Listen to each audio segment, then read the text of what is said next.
드릴게요. 네, 시청자님 안녕하세요. 안녕하세요. 네, 안녕하세요. 네, 반갑습니다. 네. 네, 어떤 종목 가지고 계세요? 예, 하나 에어로 스페이스요. 스페이스, 네, 얼마에 사셨어요, 시청자님? 작년 5월 달에 45,000원이요. 아, 그럼 거의 1년 훨씬 넘으셨네요. 예, 1년 네. 넘어갔고 네. 너무 속상해갖고 아이고. 전화드렸어요. 그 당시에는 뭐 확신이 있으셔서 들어가셨던 것 같아요. 좋게 보셨어요? 예, 방위산업 그래갖고 그게 6만 얼마까지 올라가갖고 맞아요. 예, 네. 예, 괜찮았다 싶었는데 그 뒤부터 사자마자 바로 계속 내려가는 거예요. 올해 얼마나 잠깐만. 고생이 또 많으셨을까 네. 싶네요. 그렇죠. 알겠습니다. 기다림에 대한 보람이 있을지 저희가 네. 한번 체크해 볼게요. 아니, 그리고 하나만 더 얘기해도 될까요? 한 가지. 어떤 점 궁금하세요? 네. 넷마블이요. 일단 저희가 그럼 시청자님 하나 에어로스페이스 먼저 봐드릴게요. 이 종목. 네, 요거 정리 먼저 해볼게요. 오늘 종가는 37,000원 기록을 하면서 3% 넘게 주가는 밀려났습니다. 가격대가 매수하신 단가하고 갭이 너무 있는 상태라서 네, 말씀해 주셨다시피 지금 1년 몇 개월째인가요? 거의 2년 네. 가까이 대응을 하고 있는 상태인데 많이 주저앉았죠? 방산주가. 하지만 뭐 국방력 강화 기조는 변함없다. 네. 뭐 이런 쪽에 있고 우리가 워낙에 또 수주 경쟁력이 있어서 이런 쪽에 대한 믿음이 있는데 믿음을 가지고 조금 가져가도 될지 어떨까요? 그게 이제 이런 방산주는 지금 현 정부 내에서는 되게 부침이 많습니다. 그러니까 뭐 딱 정확하게 이제 한국항공우주만 봐더라도 굉장히 부침이 많은 거죠. 그러니까 특히 이 방산은 사실 이게 방산 특히 수출은 기업이 엄청 열심히 잘해서만 되는 게 아니에요. 이 방산이라는 건 사실 어찌 보면 약간 이 국가적인 차원에서 좀 밀고 붙여 가야 되는 게 있거든요. 근데 지금 현 정부가 이번에 그 한국항공우주 수주 관련 모멘텀을 보더라 그때도 있었을 때 고등훈련기 관련 쪽에 네. 보더라도 별다른 그게 없거든요. 그래서 최근에 보면 정부가 이렇게 어디 뭐 해외에 나가서 뭔가를 수주를 뭐 주고 이런 게 잘 없어요. 네. 그러면 그러니까 단순히 그냥 기업만의 힘으로 이게 수주하는 건 사실 방산은 정말 힘들어요.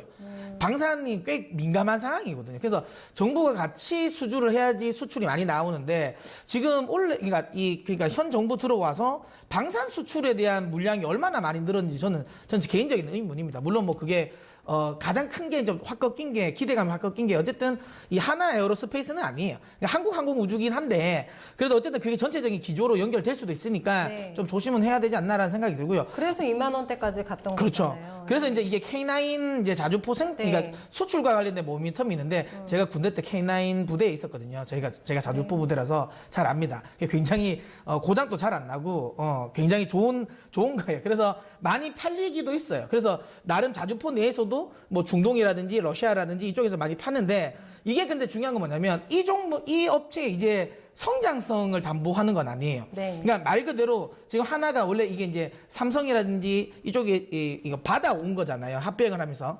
근데 중요한 건 이게 제목이 죄송합니다. 기업명을 바꾸면서도 보던 것처럼 에어로스페이스. 네. 결국은 이쪽은 그러니까 캐시카우 역할을 하는 게 사실 그러니까 자주포고요. 네. 실제로 성장 모멘텀을 가지려면 기본에 이제 가지고 있는 항공 쪽에 대한 부품 수주 쪽이 있거든요.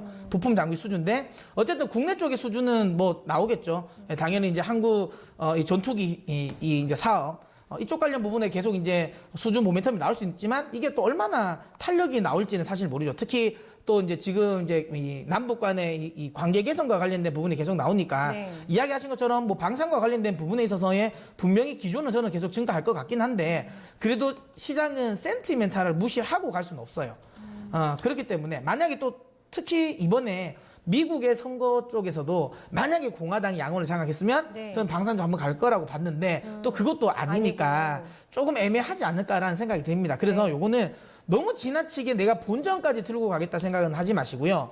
목표가는 지금 자리에서 저는 뭐 손절가는 안 정해드릴게요. 왜냐하면 이게 21,000원까지 가셨는데도 매도를 안 하신 거 보면 손절은 제가 보기엔 안 하실 것 같고요.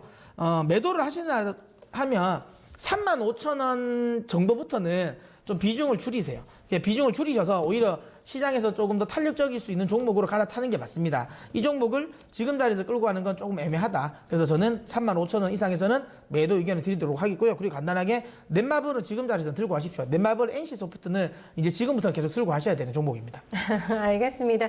네, 수성사님 일단 하나 에어로스페이스는 35,000원까지 반등 목표가 저희가 잡아드렸고 넷마블은 시간이 많이 없어서 간단하게 일단 홀딩 의견을 주셨는데요. 저희 VOD 다시 보기를 통해서 보시면 또 문서지 전문가가 자세하게 진단해드렸던 게 확인이 되실 거니까 네, 그 영상을 통해서 조금 더 자세한 답변 얻으실 수 있을 것 같습니다. 이렇게 해서 두 종목 정리 다 됐네요.